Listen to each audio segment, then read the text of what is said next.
नमस्कार दोस्तों, स्वागत है मेरे नए यूट्यूब चैनल पे।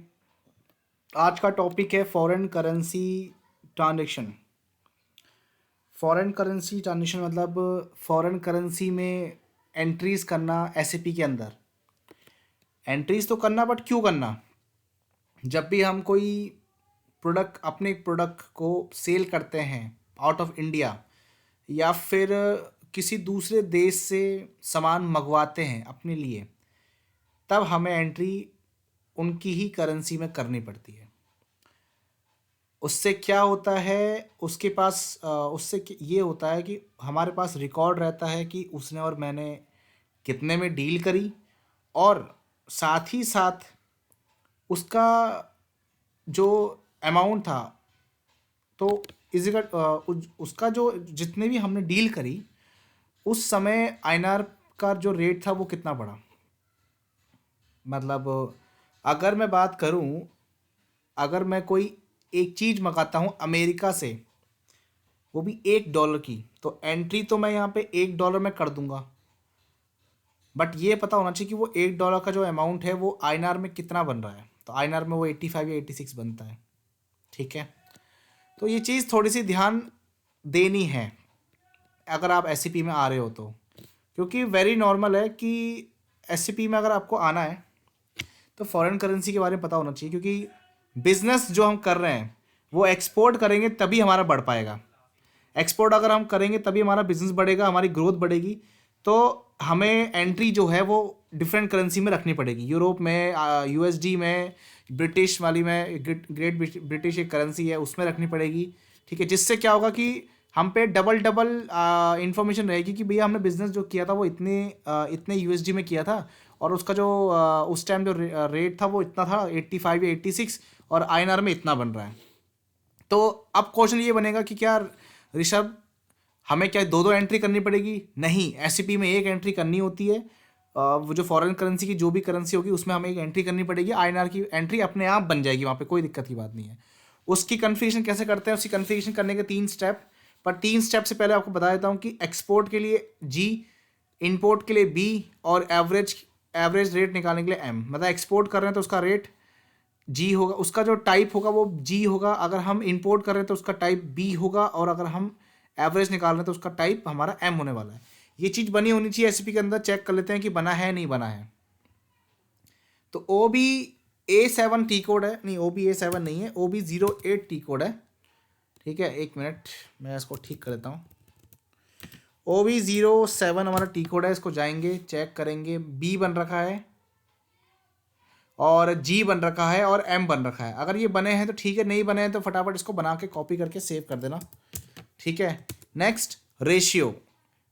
रेशियो का क्या मतलब है? रेशियो का मतलब बेसिकली सिंपल है कि अगर मैंने यहाँ पे भी क्या करने वाला हूँ मैं, USD equal to 1, USD equal to INR, मतलब एक यूएसडी इजगल टू जो भी मैं रेट डिसाइड करूँगा। अगर मैंने यहाँ पे 2 कर दिया, बेसिकली आईएनआर अगर मैंने 2 कर दिया तो यहाँ पे 85 कितना हो गया, 170 हो गया ना बेसिकली। तो ये नहीं करना है, ये गलत हो जाएगा बेसिकली। तो यहाँ पे जो रेशियो रखना है वो 1/1 रखना है, और जो हम रेट रखेंगे बाद में, एक टी कोड है वहाँ पे हम रेट डिसाइड करते हैं कितना रेट रखना है, 85, 86, 87, कितना भी। ठीक है, तो बोल देगा कि एक यूएसडी इजगल टू 85 होना चाहिए, इसीलिए क्योंकि हमने यहाँ पे 1/1, 1:1 रखा है रेशियो। तो जाते हैं उस टी कोड में, उसका टी कोड का जो नाम है वो मैंने यहाँ पे दे रखा है, OBBS में गया मैं। ठीक है, OBBS में गया, मैंने एग्जीक्यूट किया, और यहाँ पे मैं यस कर दूंगा। और मैंने बेसिकली तीनों के लिए बना रखे हैं। बनाने का तरीका बहुत सिंपल है, न्यू एंट्री पे जाओगे, एम डालोगे, यहाँ पे जी डालोगे, यहाँ पे बी डालोगे, और आई नॉट टू यूएसडी या फिर आई नॉट टू यूरोप या आई नॉट टू ब्रिटिश वाली जो करेंसी होती है। ठीक है, और यहाँ पे डेट डाल के 1/1 कर, 1:1 कर दोगे, 1:1। कैसे दिखा देता हूँ, देखो मैंने एक बना रखा है, एम का भी बना रखा है, सबका बना रखा है, पर मैं एक दिखा रहा हूँ बस। यहाँ पे यूएसडी ये मैंने बनाया है करंटली, क्या बनाया, M, USD, INR and USD, और डेट मैंने ये रखी है आज के बाद से, मतलब 1 तारीख से, और 1/1, 1:1। ठीक है, इतना करना है। ये काम होते ही बस हमारा जो आखिरी स्टेप है वो है कि हमें रेट डिसाइड करने हैं, रेट हम कितना रखने वाले हैं इस मंथ के लिए। तो इस मंथ के रेट रखने के लिए बेसिकली पहले हमें देखना पड़ेगा कि रेट है कितना। तो मैं अगर चेक करता हूँ INR टू USD, ठीक है, तो यहाँ पे ये बन रहा है, बट मैं इसको एक उल्टा कर देता हूँ, जो हम करते हैं जो बेसिकली होता ही है, USD तो INR तो 82.97, ठीक है। अब ये रेट हम SCP में मेंटेन करेंगे, तो उसका टी कोड है बेसिकली OB08। एग्जीक्यूट कर देता हूँ, ठीक है। यहाँ पे जाता हूँ और यहाँ पे लिखता हूँ मैं M, क्योंकि मोस्टली कंपनियाँ M मतलब एवरेज रेट ही रहती है। यहाँ पे लिखता हूँ मैं USD और यहाँ पे लिखता हूँ मैं INR। देखो ये यहाँ पे बन रखा है, अगर नहीं बना होता तो यहाँ पे आके न्यू एंट्री करनी पड़ती है, अगर न्यू एंट्री तो कॉपी कर लेते। करना कुछ नहीं, बस डेट कंफर्म करनी कि आपको कौन सी डेट से इतना रेट चाहिए।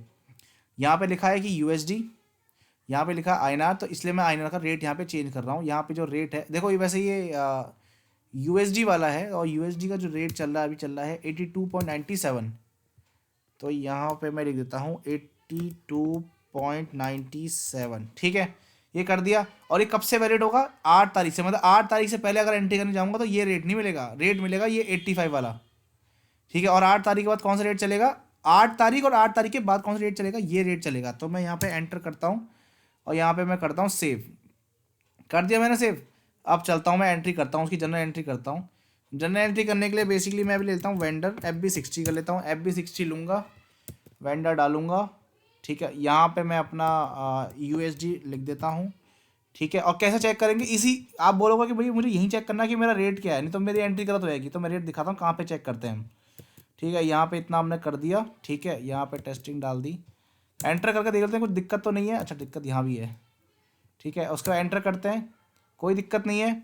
अब देखो यहाँ पे ये रेट तो आ गया, 1000 के हिसाब से इतना बनता है, बट $1 का क्या रेट है INR में, वो क्या चेक करेंगे? यहाँ पे देखो, यहाँ पे ये आ रहा है, इस पर क्लिक करोगे, लोकल करेंसी पे क्लिक करोगे तो ये बताएगा कि भैया आपने तो ये रेट लगा रखा है, तो इस रेट से उठा रहे हैं, और इतना USD है और इतना आपका INR जाएगा, ठीक है।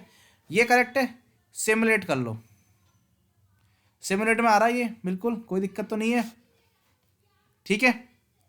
अब ये हो जाने पे इसको हम सेव कर देंगे, और जब ये हम सेव कर देंगे तो यहीं से देख लेंगे डॉक्यूमेंट कहाँ है हमारा। ये रहा, डिस्प्ले करेंगे तो देखो अभी तो हमारी ये दिखा रहा है USD में। अब मुझे देखना INR में, क्या चेक करूँगा मैं? यहाँ से चेक कर लूँगा, डिस्प्ले करेंसी, करेक्ट। अब उसके बाद भी अगर मुझे जनरल लेजर व्यू में देखना तो इस पर क्लिक कर दो, ठीक है। एंट्री पे आना तो इस पर क्लिक कर दो। अब ये इन्फॉर्मेशन ठीक है। अब मुझे टेबल वाइज दिखा दो, अगर तुम्हारे बस की हो तो। आप मुझे ये बोलने वाले हो तो मैं आपको टेबल वाइज दिखाता हूँ। ये पकड़ो, क्या सॉरी ये नहीं, सॉरी डॉक्यूमेंट नंबर पकड़ो, 7002 लिखा है, ठीक है। और टेबल, क्योंकि अब SCP FICO कंसल्टेंट है तो टेबल की बात ना करें तो फिर कोई बात नहीं बनती हमारी।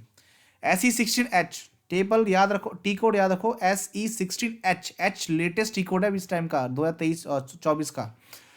यहाँ पे डालो अपना BKPF डालो, BKPF, कोई पूछ लेगा तो पता होना चाहिए भाई साहब। कंपनी कोड Mint2, यहाँ पे डॉक्यूमेंट नंबर 7000, फिस्कल ईयर भी डाल दो अपना 2023, F8 दबा दो, और सॉरी मेरा F8 दबता नहीं यहाँ पे, ठीक है। एग्जीक्यूट कर दो, ठीक है। तो आपको देखो दिखेगा कि हाँ ये KR आपका डॉक्यूमेंट टाइप है, ठीक है। ये देखो टोपी पे क्लिक करोगे तो पता लगेगा KR डॉक्यूमेंट टाइप था, ये देखो KR डॉक्यूमेंट टाइप, ये इतने का रेट आपने लगा रखा है, टी कोड आपका ये है, करने वाला ये है, ठीक है। और पोस्टिंग डेट और डॉक्यूमेंट डेट आपने ये ले रखी है, यही चीज़ आपको यहाँ मिल जाएगी, ठीक है। पोस्टिंग डेट मिल गया आपको, यहाँ पे एंट्री डेट एंट्री कब करी मैंने? 8 बजे के आसपास बोल रहा है वो, ठीक है, ठीक है, कोई बात नहीं। उसके बाद सारे डिस्क्रिप्शन का नाम देखो दे रहा है, USD के हिसाब से करेंसी, USD में बात हुई है, 82 का इतना रेट लगा है, ठीक है। और यहाँ पे